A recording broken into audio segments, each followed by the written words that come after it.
Welcome to Kibbe on Liberty. This week is super special for me. We have author Matt Ridley, famous for The Rational Optimist, both the book and the best-selling book and the blog.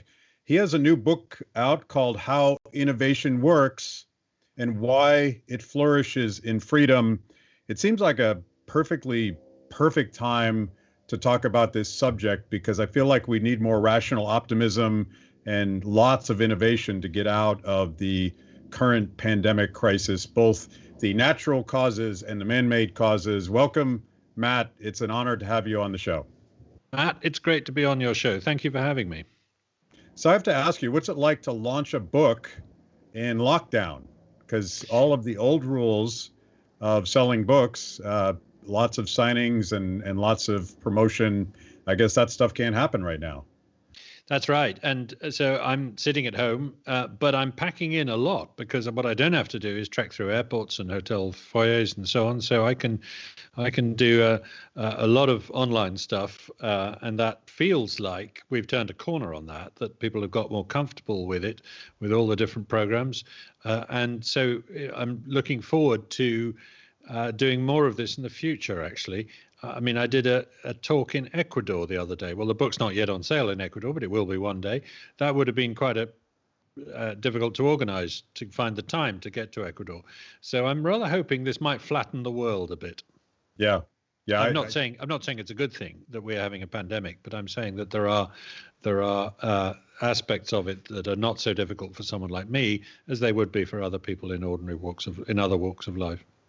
Well, needless to say, innovation is responsible for the fact that you and I can talk and that you can give a speech in Ecuador. And I've described myself as kind of privileged during this pandemic because Free the People is primarily a staff of remote people all over our country. We've always worked through technology. We distribute our product through technology. So we're not part of the sort of fallout from the physical lockdown. So that's an accident that's good for us and really bad for people that don't work in sort of this communications ideas-based industry that you and I do. Exactly, and I think we're fortunate, and some people in our world in journalism don't sort of realize how fortunate we are and how different from the rest of the world. It's interesting to do the thought experiment of what this pandemic would have been like if we tried to lock down our countries 10 years ago, when very few of us had really good broadband and the programs for video conferencing and indeed audio conferencing weren't great, and everything dropped out the whole time and the sound quality was poor and so on. So it would have been much harder, I think, to keep some of these things going the way people have. Might mean we wouldn't have done quite so many Zoom calls every day. Yeah. Well, it's kind of a double-edged sword because I feel like as someone that has spent a lot of time almost romanticizing about the power of democratizing ideas and the power of decentralizing the pursuit of knowledge through technology and social media, I'm looking at this what I would view as a very overwrought, one-size-fits-all approach to this pandemic, and it appears to be very much driven by social media and what comedian Bill Maher calls fear porn. We're sort of scared to death and accepting of models and mandates as if certain people are smarter than the rest of us, and I think that runs fundamentally counter to everything your new book is about. I think you're exactly right, and it's distressing to find these new technologies in effect used to spread a top-down message and a fear message, and certainly in the UK we're experiencing that it was actually surprisingly easy for the government to scare people into staying at home. People were very compliant. They're easily scared. People don't like to be told they might die of a disease. They will change their behavior very quickly if you tell them that. It's much harder to unscare them into going out there. And we now have a problem in the UK that the teachers don't want to go back to work because they say the risk is still there. Well, the risk was always very small from children and for children. And it looks to have got much, much smaller still, and it is quite ridiculous not to open the schools again. Most of the pandemic has been in hospitals and care homes. It has not been nearly so rife in the community, and there are literally no cases still of a child giving this disease to an adult that anyone knows about. And as a result, we ought to be able to put society back together again. But it turns out that unscaring people and telling them, no, it's fine, get out there again and earn a living is not so easy. Yeah, and I assume this is going on in the UK. In our country, I would very much classify myself as a rational optimist, and I distinguish between sort of the natural disaster that was the virus pandemic itself and the man-made catastrophe of locking down the economy, and we have all sorts of supply chain disruptions, and Washington D.C. is eagerly passing trillions and trillions of dollars in what they describe as help. One small version of that is very generous unemployment benefits available far more broadly than we have traditionally done in this country, that create a really perverse incentive for workers not to go back to work because they can make a lot more money not working, and if they're scared as well, you have this perpetual lockdown that is not the result of human behavior, but the result of the government's designs to fix it. I agree with that, and another aspect of it is that we've had terrible logistic problems here with the testing programs where, they've been unable to roll out the tests to as many people as they want. People have been unable to get tests. When they do get tests, they don't get the results back for several days. They tried to centralize all the testing facilities to one or two main testing centers in the middle of the country. It's as if the government is discovering belatedly that, so it's not so easy to set up a giant logistics network by command and control from central direction. Because at the same time, during this epidemic, while all this testing is such a mess, the supermarkets are not empty. They are full of fantastic produce, and they are functioning well. And the one I go to has perspex screens now between you and the checkout person, and all sorts of other social distancing advice and one-way systems so that people don't spread the disease. So the private sector seems to me to have responded extraordinarily well to this. I mean, quite how the trucks are still getting the fresh fruit from the ports to the supermarkets all over the country, I don't know. All I know is that there isn't a commissioner in charge of the process, and if there was, it would be a heck of a lot worse. Yeah, kind of a Frederick Bastiat point. Yes. That we don't know why there's food, but Paris is still fed. And I'm hoping that Paris is still fed today, but it sounds like London is still fed, and that's good news. And that sort of gets at the essence of your book, because you essentially argue, and help me if I screw up your thesis, but that innovation happens for a lot of reasons we don't fully understand. It's not about making a buck so much. It's not about the smartest people in the room, the inventors, actually putting all of the pieces of the puzzle together, and that it only works because we know so little about innovation itself. It only works when you sort of get out of the way, and that empire is fundamentally destructive to that innovative spirit that appears to be built into human beings. Yeah. Now, I think that point about empire is a good way of a good lens to see this through. The Song dynasty in China presided over a period of tremendous innovation about 1,000 years ago. And then the Ming dynasty shut it down very successfully by trying to direct it, by trying to control it. And you've seen similar episodes in other parts of history and at other times in other places, that the way innovation really works is that government gets out the way and says, you're free to do something. We're not telling you what to do. We're not telling you how to do it. We don't want you doing harm, but we'll come down on you like a ton of bricks if you do. But otherwise, please try whatever you feel like. And actually, there is quite a nice example of government doing something actively that did encourage this process. When you think about it, and that is the various pieces of legislation passed by the Clinton administration in the 1990s to liberalize e-commerce. They were extraordinarily libertarian pieces of legislation. They basically said, go out there and do what you like, and you're not liable for it. And here are ways in which you don't have to ask permission before you set up an e-commerce company. And the result was, Amazon and everybody else got going. Now, that would have happened anyway, but it happened a darn sight quicker because of that piece of legislation. So it's a very good example of a piece of legislation that was permissive. It wasn't about trying to stop you doing the wrong things. It was about trying to let you do the right things. And I think that's a very important distinction that needs to be borne in mind. As you say, if we try and specify and mandate the innovation we want, we usually end up picking losers, not winners, and getting it wrong. We can't really tell which direction innovation is going to go in. I'm fond of quoting this fact that we were expecting a blizzard of transport innovations in my lifetime. We didn't get them. We weren't expecting a blizzard of communications innovations in my lifetime. We did get them.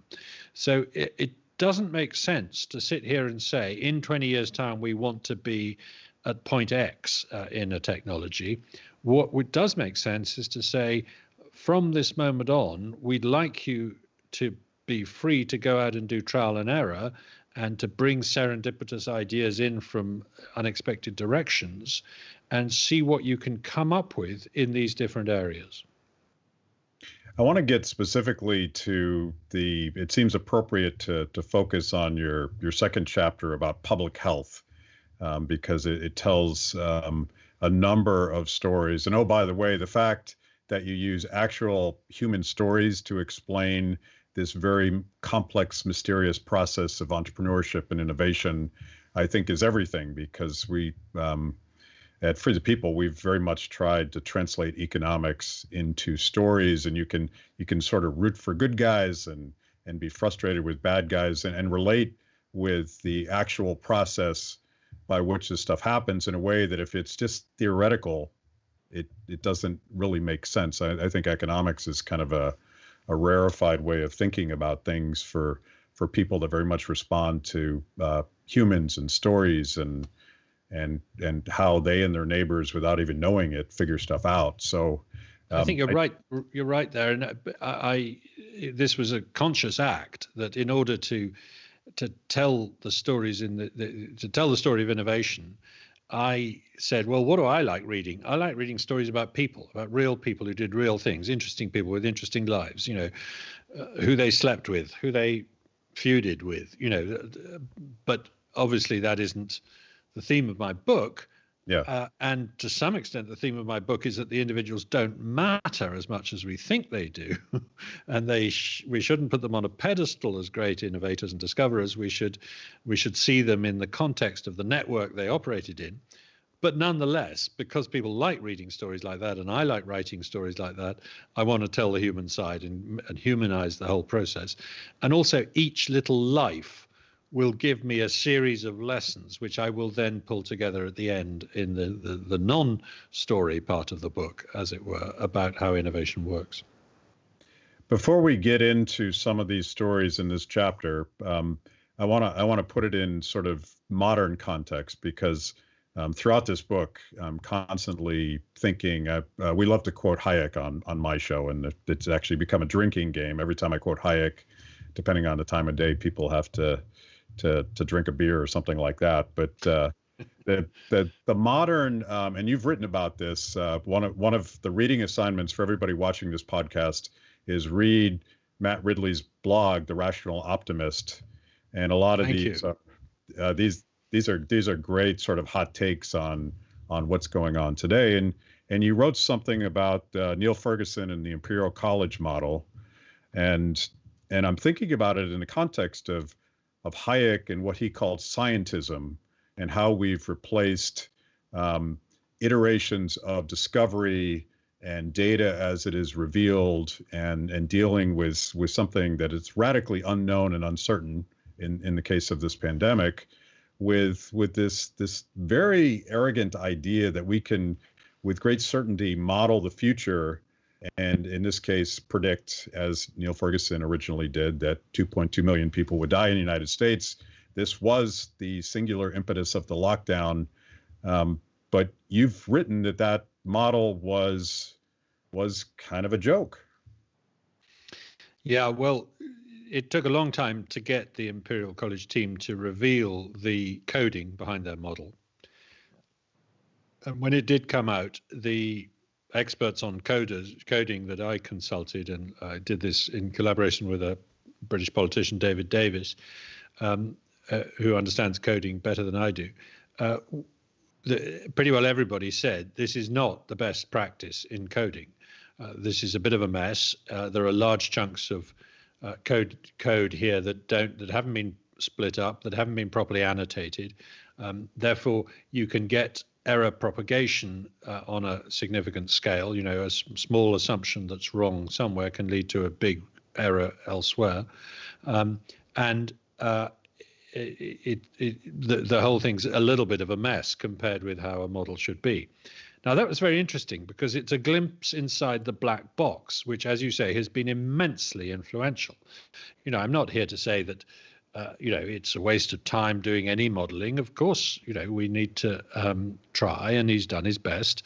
But I'm sorry to say, with his very bad track record, Neil Ferguson's group, on previous diseases, foot and mouth, BSE, mad cow disease, swine flu, bird flu, we did need to know on what basis was this model coming up with results. But as you say, the problem isn't so much that the model itself has flaws, because all models have flaws. It's that modeling itself doesn't deserve to be put on a pedestal. I think this has become a real problem in recent years, that you've seen people use models in the scientific literature as if they were revealed truths. And they often use rather giveaway language here. They talk about the results of a model. Well, they're not results. A model, it doesn't produce results. It doesn't produce data. And the distinction, quite often I've found this particularly in the climate debate, you have to press a scientist quite hard. When you say that data, do you mean data or do you mean stuff that came out of a model? And Michael Crichton made this point years ago. He said that people are talking about the outputs of models as if they were data. They're not. And I think this goes to one of the key insights about expertise. Yes, you can have expertise about the present and the past. You can for sure know that this bridge is designed in such a way that it will not fall down. And we rely on an engineer's expertise for that to be true. But that's not the same as saying you can have expertise about the future. Because in a complex multifactorial system like a climate or an economy or a pandemic, it is not possible to be precise about the future. And the track record of scientists who may be brilliant about understanding the present, the track record of predicting what happens in the future is terrible. So the way I put it, and Philip Tetlock has written about this brilliantly, actually, about the failure of expertise. Indeed, the more expert you are, sometimes the worse you are at predicting things because you are blinded by your own particular expertise. So there is no such thing as an expert on the future, except in the sort of banal sense that we all know the sun is going to rise tomorrow morning. So to one of the things that I kept thinking about, of course, when I'm not thinking about Hayek, I'm thinking about Ludwig von Mises, and his definition of entrepreneurship is quite similar in a lot of ways to your understanding of who an innovator is. And it's not about sort of developing a new technology because you want to make money and you want higher marginal returns on investments. It's about judgments of the future, the radically unknowable future. And entrepreneurs, there's this great passage in Human Action where he says, the entrepreneur charges forward even as the masses laugh at him. And two other points that I pull out of this, and we'll get into this. I'm going to get to this chapter, but one is that innovation is radically democratized. Like there's there's, as you just said, we have a good sense of what happened in the past, and that, theoretically we could know all of the innovation that exists up until this moment in time, and we're, in a lot of ways, we're standing on the shoulders of nameless thousands of other innovators when we come up with a new idea. But for Mises, the entrepreneur looks around the corner of history and imagines an alternative future, and quite often he's a laughing stock. That person is mocked, and I'm thinking specifically of you talk about what's her name, Lady Mary. I'm going to butcher her name. Lady Mary Pierpont was the woman who brought inoculation, vaccination, if you like, although that term came later, to the UK in the early 1700s. She didn't invent it. She was the wife of the ambassador in Constantinople, where she picked up this habit and saw that the women in the harems in the Ottoman Sultan's court were deliberately giving children small doses of smallpox from people who had survived the disease, and as a result were, on the whole, usually making them immune to later attacks. And she, having been ravaged herself by smallpox and seen lots of people die of it, was desperate for her children not to get it, and so she tried this on her children, and it worked. She came back to Britain and said, everybody's got to try this. And she was not just mocked, she was persecuted for this dangerous suggestion, that you should actually go around giving kids smallpox. Can you think of anything more lethal or dangerous or stupid? And at the time, of course, medicine was very good at doing stupid things like bleeding people and so on, but it didn't like the idea of this even more stupid thing. And a similar story in the United States, where Cotton Mather and others were pushing this idea and were vilified for it. You do need a lot of guts to be an entrepreneur often. I quote the 17th century economics pioneer William Petty in the book as saying, in the beginning, every inventor has to run the gaunt loop of all petulant wits who will tell him what a bad idea his idea is. And yet, as you say, the future is unknowable, so they might be wrong, and most of them are. The point is you've got to have lots of them, and some of them will be right. It's not that everybody who has a wild idea about the future is and as an entrepreneurial mindset is going to be right. I talk in the book about the invention of the search engine, which is an unbelievably obvious thing in the 1990s. Once you've invented the internet, it's bound to be the case that you have to invent the search engine so that people can navigate their way around the internet and find what they want to find. Or so you'd think. And in fact, of course, it's true that hundreds of people come up with ideas for search engines. And if Larry Page and Sergey Brin had never met, we'd still have search engines. You don't need the Google founders to achieve that. But did anyone see the search engine coming? Certainly as the way of making money out of the internet, let alone as one of the most important tools of the internet. No, nobody in the 1980s is writing about, in a few years' time, we're going to be able to have programs that enable you to find anywhere in the world a piece of writing about a certain subject. Even the Google founders themselves didn't realize they were inventing search engines. They thought they were cataloging the internet to start with. And they certainly didn't realize they were going to make money out of this invention. So there is an extraordinary asymmetry about how obvious something looks in retrospect and how difficult it is to predict in prospect.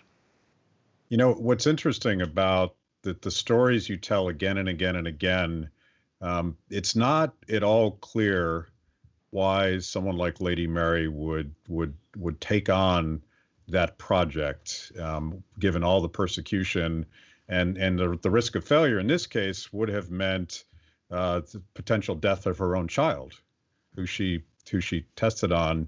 Why do innovators innovate? Why do innovators innovate? I think that there has been a I mean, innovation has been part of human culture now for a long time, hundreds of thousands of years, actually. I go back in the book to the first stone tool makers and things, but it's been a very rare phenomenon. Most people would not have, even 500 years ago, you could live your whole life and not encounter a technological innovation. You'd die with the same technologies you were born with. But at the same time, ticking away in the background is this, is the fact that overall human beings are innovating all the time. And particularly in the last couple of hundred years, it's become a habit. Since it's such a collective phenomenon, I don't think it really helps to drill into the psychology, the mindset of individual innovators too much. They are ambitious, like lots of people, but people can be ambitious without being innovative. I think it's the fact that when people put their brains together and share ideas, they not only they work for each other. They say, I'm going to do this if you do that. And the result is, by specializing, by exchanging and specializing, people discover that there are ways of doing things better in their own specialization that help other people, and vice versa. So I think it's as much that people are consumers of innovation as producers of innovation. That's where the sort of psychology really matters. I think it's in the first chapter you quote Deirdre McCloskey, and she's written extensively trying to explain what is special about the last 200 years, and she, I think, coins the term innovationism, and she's sort of pushing it back against the label of capitalism, I think, a little bit, because freedom isn't about accumulating capital, but the one thing that describes all of the beautiful things that have happened and everything you describe in your first book, The Rational Optimist, has to do with this innovation mindset. And I think it's a human thing, but it's fragile in the sense that governments seem capable of sort of stamping it out with too much overweening top-down right. dictates. I mean, Deirdre makes the point very eloquently, and I sort of 3/4 agree with her, that what changed was that innovators were allowed to get on with innovation. That up until, say, 1700, if you tried to come up with something new, the government came along and told you couldn't, or the vested interests ranged against you, stopped you, or something. And then there was a new respect for innovators, and they weren't treated as sort of adventurers or projectors or whatever the word would be in the English culture. I'm sure that's true up to a certain point, but I think it's just that after 1700, with the amount of energy becoming available in the economy through the use of heat for work for the first time with coal and things like that, you are literally not able to stop people innovating because there's so much of it. They're doing it in so many different places and times that it escapes any attempt you make to shut it down. I have a chapter in the book about resistance to innovation, and I talk about not just government resistance and the resistance of vested interests, but also just all sorts of ways in which people culturally don't like it.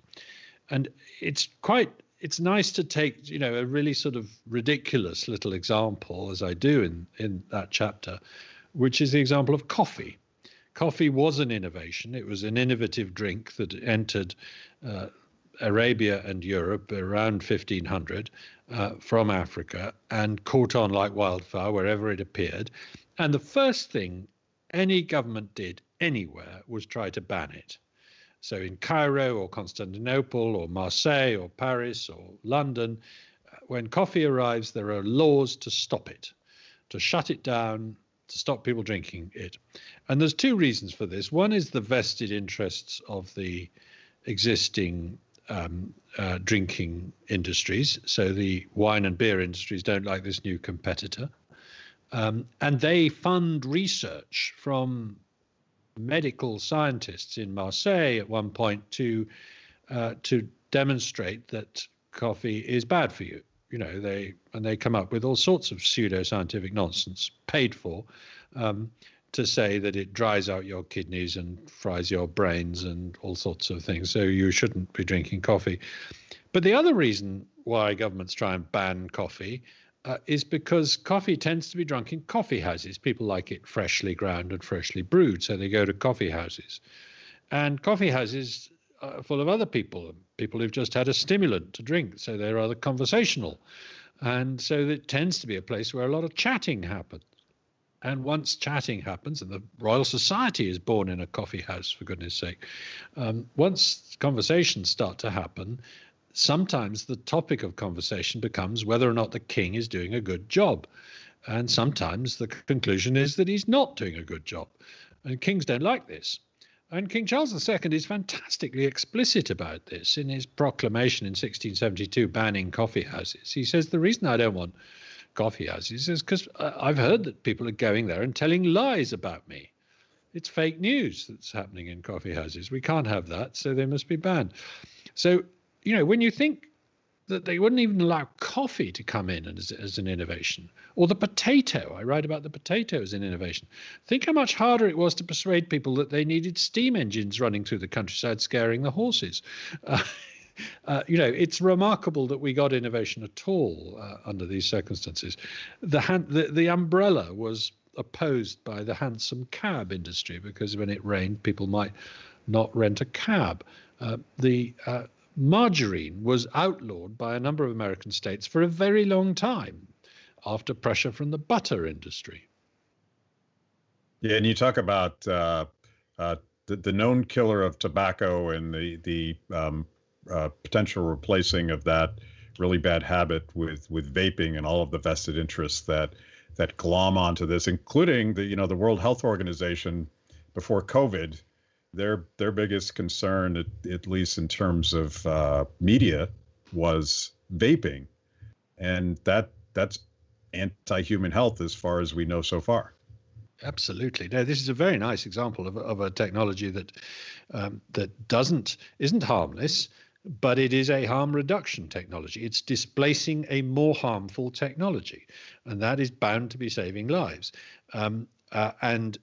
It's the US and UK approach to it are interestingly different here, because the UK becomes quite enthusiastic about vaping, and the genie gets out of the bottle, and there are now 3 million people vaping in the UK, nearly as many as are smoking.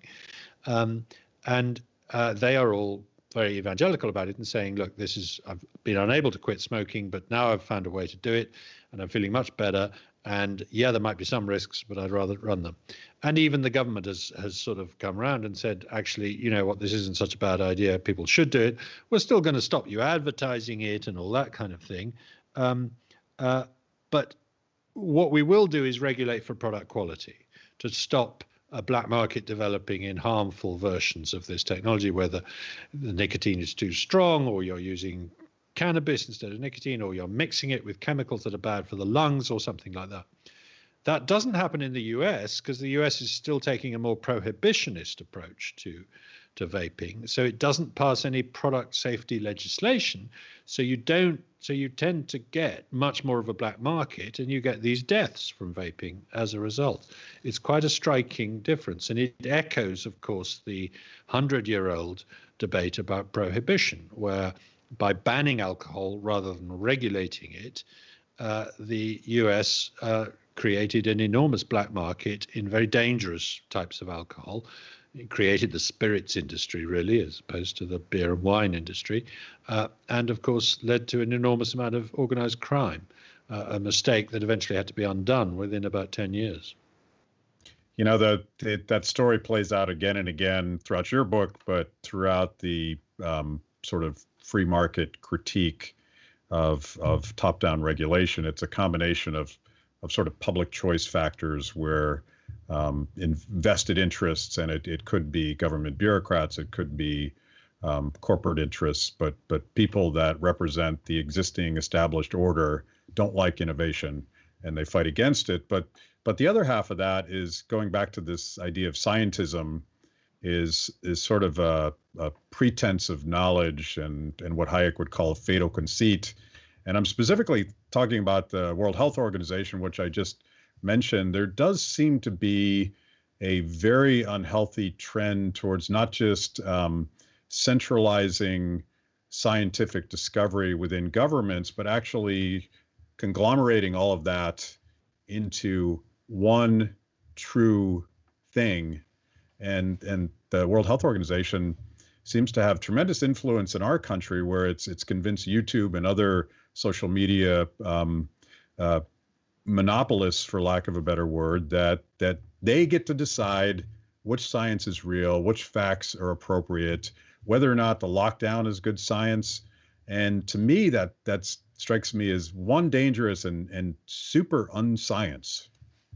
I think the point about it being super unscience is absolutely crucial.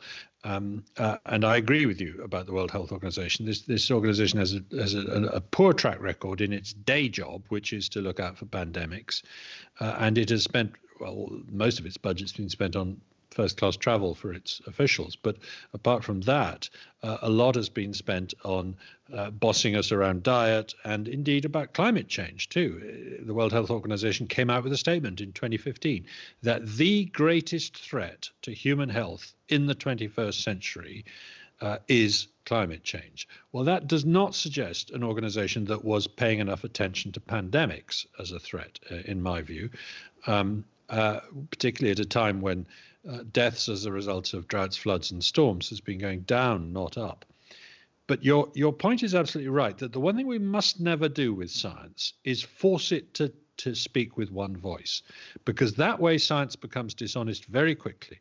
And the reason is something called confirmation bias, which is the human tendency to want to find evidence that backs your hypothesis rather than to test your hypothesis against evidence that might not back it.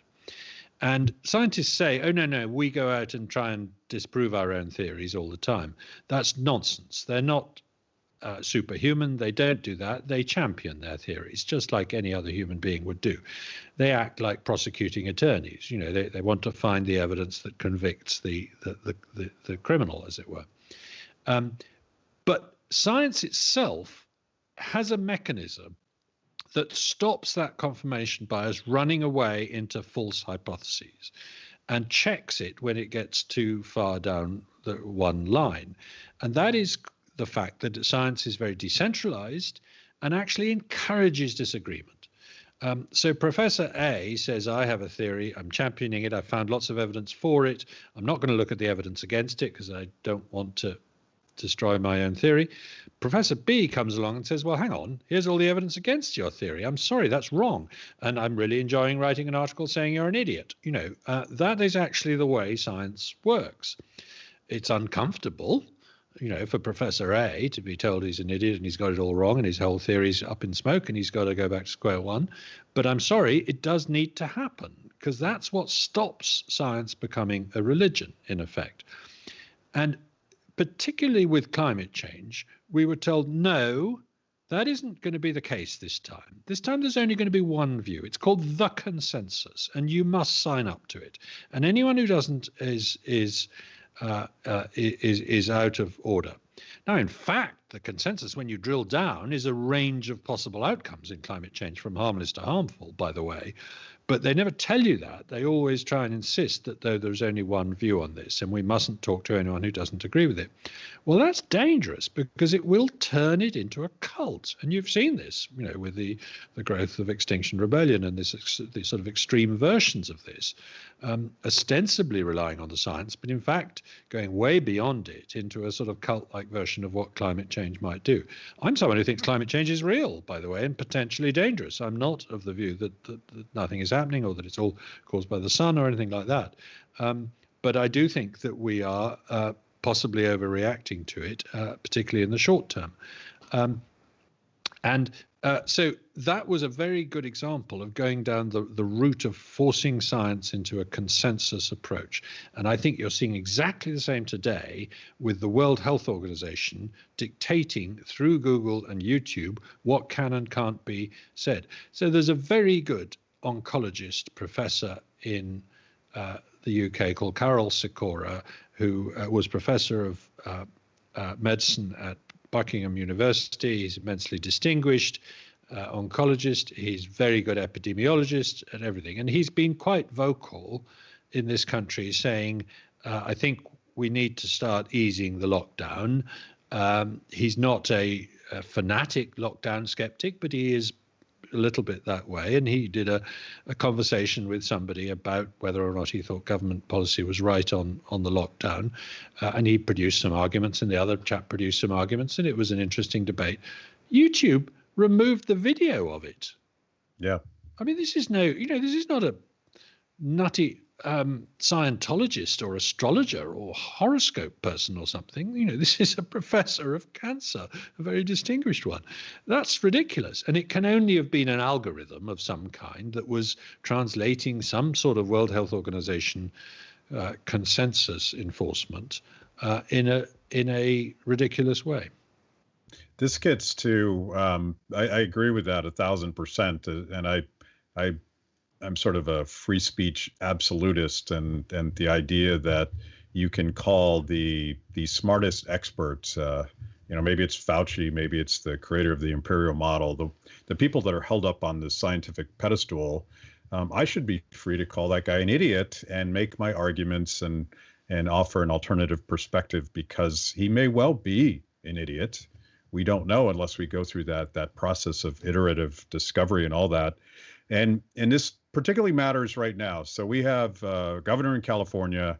I'm certain a number of other lockdown governors in our country have said, essentially, we've shifted from we're going to flatten the curve to make sure that hospitals are not overwhelmed to nobody gets to really do anything until we get a vaccine. In California, right. We've got the same here. We were doing this to save the hospitals, and now suddenly the hospitals are quite safe. It's not an issue, and yet we're still supposed to be locked down. I don't follow the argument. But imagine, like in California, there'll be no public events of any significant size, no baseball, no Grateful Dead concerts, which devastates me personally. No public gatherings. I'm in mourning about this, but so think about the political pressure, the top down. We need a vaccine solution, and I want to, if you could, tell the story about Pearl Kendrick and her critique of the emerging scientific consensus on whooping cough, and I think I'm getting her name right, and how it was that there was a political imperative to get a product to market, which turned out to be a flawed product. Or did I the story? No, I think those are two different stories. There's Bernice Eddy and the polio, which was a flawed product. But Pearl Kendrick developed a whooping cough vaccine in rapid quick time, in 4 years, with her colleague Grace Eldering, and they did it sort of in their spare time. They did it unpaid. They did an incredible job. Nobody thought they could possibly have done it right. They thought their trials must be flawed. It turned out they weren't. They were good trials. And so within a very short time, they developed a vaccine. Now, that was nearly 100 years ago, and it still takes as long to produce a vaccine today. That's a good example of how we need more innovation, not less, and how we've actually neglected innovation in vaccine development in particular, because there's not much incentive for the pharmaceutical industry to go into it, because a vaccine does itself out of business too quickly. You're seeing this already in the case of the COVID epidemic, where some of the vaccine trials are worried they're not going to be able to find enough COVID cases out there to test the vaccine against.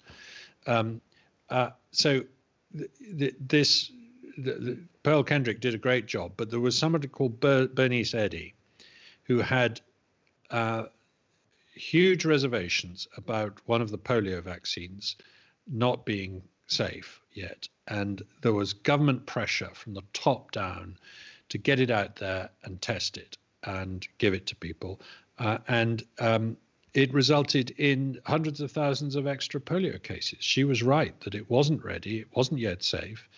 And she then went on to make another criticism and said, I have found evidence that there is a virus that is contaminating the polio vaccine. called SV40, which is a monkey virus that is growing in the monkey kidney tissue where we're making the vaccine, and it's infecting the vaccine. And we are injecting a monkey virus into human beings, and this virus is capable of causing cancer in human beings, particularly brain cancer. And we may cause an epidemic of brain cancer as a result. Now, lots of us, including possibly you and me, are of an age where we will have received a contaminated vaccine. It doesn't seem like there has been an epidemic of brain cancer as a result. The vast majority of us have not suffered. So we may have dodged a bullet there, but she was drummed out of her research work for this worry, and we know now that she was right. There was that contaminant. There were several other viruses that were getting into vaccines. Now, this doesn't make me an anti-vaxxer. Don't get me wrong here. I think vaccination is one of the great innovations of all time and has done an incredible job in saving lives. And I think today's vaccines are extraordinarily safe. But I think we mustn't, when we get into a situation where the government wants something done, we must allow sensible, rational skepticism to be heard as well.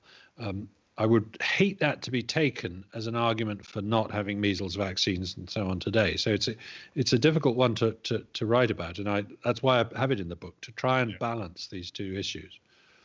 Yeah, it strikes me that your point is that politics corrupts the innovation process, and if it chooses the wrong horse, we could have a horrifically destructive outcome. And I think that's sort of a reasonable thing to think about as we move forward. Another really nice example of that, I think, is the three technologies for lighting: the incandescent bulb, the compact fluorescent bulb, and the light-emitting diode. So we had incandescent bulbs for decades. They were doing fine, and then along comes Philips and others, and they invent the compact fluorescent bulb, and they say it uses less electricity, but it's more expensive. And we can't seem to get people to buy it because they don't like paying up front, and they don't quite like the kind of light that comes from it. So please, governments, will you go out there and tell people to buy it in order to save electricity for the sake of the climate? And the government's obliged around the world. We were, remember, there was a mandatory thing about 10 years ago to phase out incandescent bulbs. You weren't supposed to buy them at all. There was a black market developed in them. I stocked up on them. And we were supposed to have these darn things that lit up rather slowly and gave a slightly yellowish light, and were very difficult to dispose of because they were full of mercury. And yes, they used less electricity, but they were more expensive to buy. Well, it turns out that if we hadn't gone down that route, the light-emitting diode was waiting in the wings, which uses even less electricity, produces just the light you want, and switches on instantly, was a far better technology than either of these, and would have naturally displaced the incandescent bulb very quickly. But its introduction was probably delayed by this government insistence we go down the compact fluorescent bulb route. That's a really interesting example of government picking what it thought was a winner, but it turned out to be a loser, and getting in the way of a winner that was coming along naturally. I want to jump to chapter 8 because it's sort of your rules for innovation, and I think those are a good roadmap, because the fear is always again and again and again that vested interests, particularly governments with the power to do so, can stop solutions that we can't imagine from happening, and we're going to need a lot of innovation to get ourselves out of this mess and move forward. And you already touched on this with the discussion of vaccinations. Innovation is gradual. There are no silver bullets. There's no magical create a commission, hire the smart guys. You got 6 months. Let's get it done. Yeah, it doesn't work that way. For a start, the invention of the new prototype is only the first step. You then have to drive down the price and drive up the reliability and so on of something. Also, once you've developed the prototype, you then incrementally improve it again and again and again and again. So it's a much more gradual process than we think. Even the disruptive innovations don't actually do a brilliant job to start with. They're not much better. The first of the new technology is usually not much better than the last of the old technology. The first transistors were actually not much more efficient in terms of cost or energy than the last vacuum tubes in computers, for example.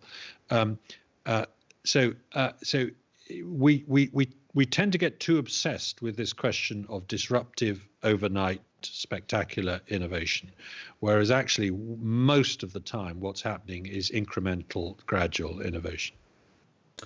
The other point you make, and again, everything I read from you reminds me of Hayek. Somewhere, Frederick Hayek, I think in Law, Legislation, Liberty, makes the argument that for every rule an innovator breaks, you follow a bunch of rules, and most of those rules are tacit. You couldn't even explain what they were.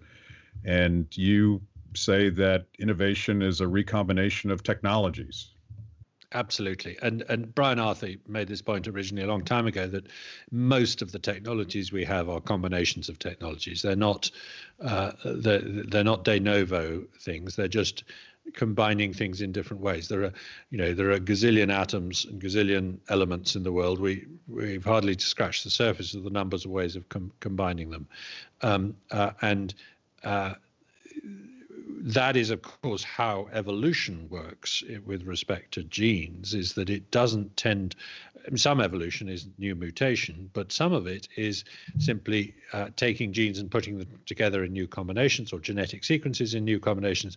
Recombination is a big part of evolution. That's what sex is designed to achieve in biology, is designed to shuffle genes. So a lot of what happens in innovation is taking new technologies and putting them together in unexpected ways. The innovation is a team sport. I particularly like this one because you sort of blow up the myth that there's, that let's say Steve Jobs did it all by himself. And you don't think that's true? No, I don't. I think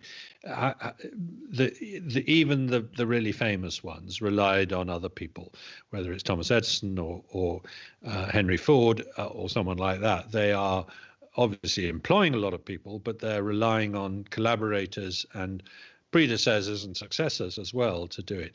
I give the example of Norman Borlaug, the guy who invented high-yielding wheat varieties that made a spectacular difference in India and Pakistan and basically abolished famine. Great guy, deserved the Nobel Prize, fantastic innovator and persuader of the world to change its ways. But he didn't get the idea of dwarf wheat varieties out of thin air. He got it after a conversation with a guy called Burton Bales, who said there are these short-strawed wheat varieties that have higher yields. Bales got it from a guy called Orville Vogel in Oregon, who was growing these short-strawed varieties and crossing them. Vogel had got the idea from a guy called Cecil Salmon, who was in Japan at the end of the Second World War and had visited agricultural stations and seen some of these dwarf wheat varieties and in Japan. And it was Gonjiro Inuzuka in Japan who had been crossing and breeding these varieties. And we don't really know where he got the idea, but some people say he originally got it from Korea. And there the trail goes cold. But if you then follow the trail forward, the key event was Borlaug persuading Swaminathan in India to pursue this route, which made a huge. So you can trace this story from Korea all the way around the world to India, almost completely encompassing the world, picking up members of the team along the way who contributed to it. And I think that's a nice example of how innovation actually works. And it also sort of, you make the argument, I don't know if you use this phrase, but there's a division of labor where the entrepreneur and the inventor and the guy that markets and the guy that manufactures and thousands of other functions that we can't even describe, you need all of those things in cooperation to really achieve something meaningful, because you could have the best idea in the world, but if you're a guy that comes up with crazy ideas, but you don't know how to implement, you really don't have anything. That's exactly right. And, I give the example of Marconi as being an unusual example of someone who was both good at the original invention and good at turning it into a practical commercial innovation.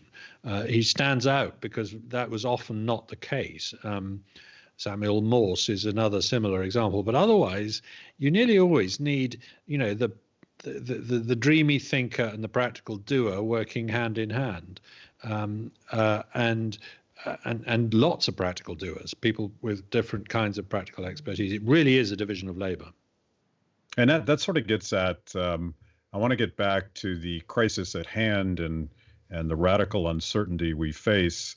One of your subtitles in that chapter is that innovation prefers fragmented governance, and yeah, that's a fancy way of saying I wish the government wouldn't help so much.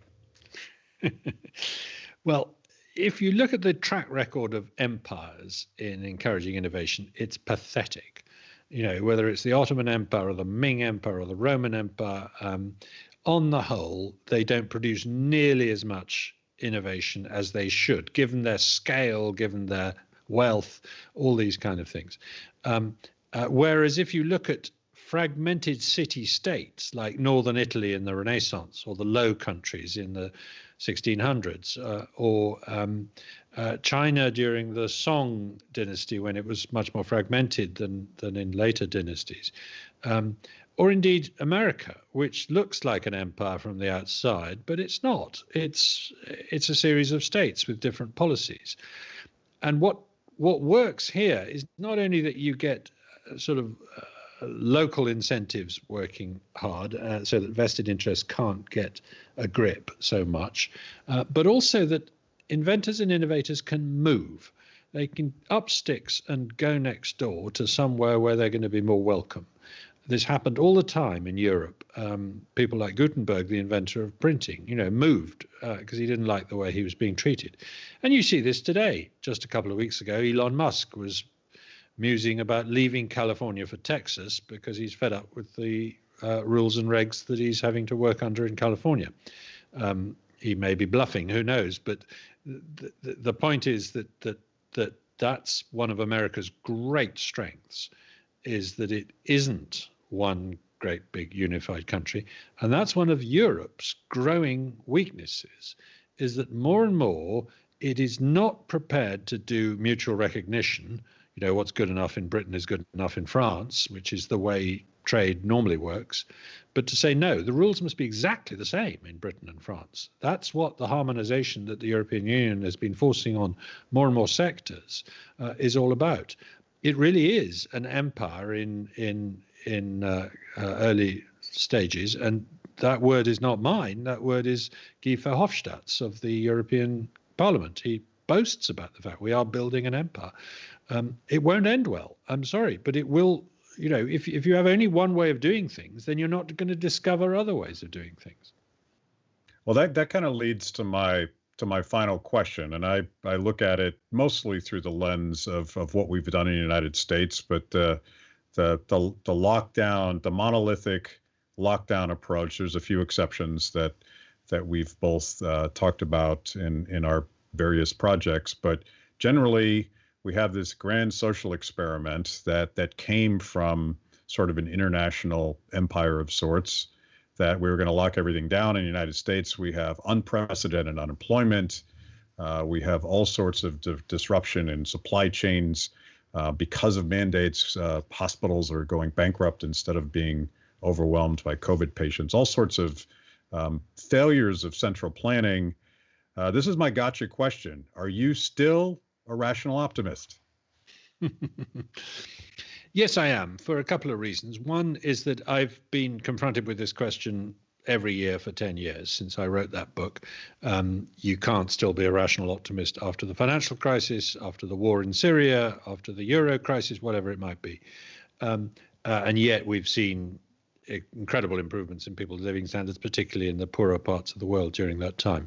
Yes, we've seen sluggish growth in America and Europe, but the rest of the world has had a pretty good decade. And I see no reason to change that perspective. But also because this is going to be a terrible crisis, a terrible period, and it's possible that we will see a lot of dirigist and centralizing policies, as you say, but it will also inevitably be an opportunity. I mean, think if you were starting an airline now. Well, not right now, but in a year's time, if you were starting a new airline, you would think, there's going to be quite a lot of airlines not there anymore, and quite a lot who are on life support from governments. And that's going to weaken the competition. And there's going to be niches and opportunities for me to set up one. And I'm not going to have to use some of the legacy systems and old practices that were common in the airline industry before. I'm going to invent smarter ways I'm going to, think of better ways of getting people onto planes and off them. I'm not just talking about during a social distancing thing. I'm talking about afterwards, when we really do get back to normal. Likewise, all the opportunities for virtual meetings and so on, which we're all learning to do. We're all now comfortable with the software involved in that. It's great, but it's still pretty clunky. I think we've all, experienced how difficult it is when there's 20 people on a Zoom call trying to have a meeting. There's going to be smart ways of reinventing that. There's going to be huge opportunities in vaccine development. It's going to be well funded. There's going to be opportunities in diagnostic device development. Governments have learnt that they don't need to take 6 years to approve a new diagnostic device. They've been doing it in days. Surely they're going to learn that lesson and shorten the period of licensing of various technologies, particularly in the medical field. So there are going to be fantastic opportunities for entrepreneurs in the years to come, even in a poorer world. And it will be a poorer world for a year or two. And those entrepreneurial opportunities will, to some extent, act like great disruptions have in the past, whether it's war or even the Great Depression. The 1930s was a terrible time, particularly for the United States. It wasn't so bad for various reasons in the UK. But it was a period of great innovation, actually. If you list the technologies that developed in the 1930s, from nylon to the computer, it's a pretty spectacular list. So it isn't necessarily the case that a time of global downturn is a time of slowing innovation. It might be a time of speeding innovation. So for people that are drawn to political promises that quite often are empty. We'll cure this disease. We'll guarantee everybody a job, a chicken in every pot, whatever the political promise is. We're always struggling. Those of us that believe in freedom and innovation and the beautiful things that happen when people are free to cooperate. We have a hard time explaining that to people that are afraid of something that is real, and listening to a very solid, if empty, promise coming from a politician. What's your elevator pitch when you're approached by a skeptic that says, Ridley, you're all wrong. The glass is half empty. Yeah. Well, I say, try telling that to an Ethiopian whose income has doubled in 10 years. Try telling me that this is a failure of the market, whereas it looks to me like a failure of government. Has the private sector done a good job of keeping the stores stocked during this epidemic? Yes, it has. Has the government done a poorer job of organizing the logistics? In the UK, our testing for this vaccine has been pretty chaotic. Tests have not been ramped up in frequency enough. People don't know where they can get them. When they do get them, it takes a long time to get the results back. The whole thing was centralized. It took a long time to get to that point, et cetera, et cetera. Why was that? Was that because it was too many companies competing to try and do it? No, quite the reverse. It was because it was centralized. At the same time, the logistics of stocking the stores with food has been remarkably smooth. The roads somehow, I don't know how, but somehow from the ports, fresh fruit is getting to my local supermarket, despite the fact that the country is in lockdown. That is being brilliantly organized by the private sector and by the market. There is no fruit commissioner who's deciding how it's done, back to Bastiat again. So I think that's a key part of it. So where do you want people to go? I already mentioned irrationaloptimist.com. Where do people get your book, and where can they find more Matt Ridley? So the book is called How Innovation Works and Why It Flourishes in Freedom. It's on sale since last Wednesday. It's doing really well in the online bookstores, and there will be one more heave from loyal readers. It could get into the bestseller lists, and then the sky's the limit. I'm doing as many podcasts as I can to talk about the book. It's available from Amazon and lots of other places. All the main online bookstores and whatever bookstores are open offline as well. I tweet at Matt W. Ridley, and there is, as you say, my blog where I put articles that I'm writing, and I'm writing various pieces for the Wall Street Journal and other places around this time too, mainly about the epidemic and its implications as we speak. So I'm most grateful for the chance to talk about the book. It's been a really enjoyable conversation, Matt, and we'll hope to see you in the future somewhere. Yeah, hopefully when it's safe and legal, we will talk again in person. That would be great. Okay, thank you, Matt, so much. Thank you. Thanks for watching Kibbe on Liberty. By now, you know this is the most important event of your week, so make sure you subscribe on YouTube. Click the little bell so you get notifications. Kibbe on Liberty, mostly honest conversations with mostly interesting people.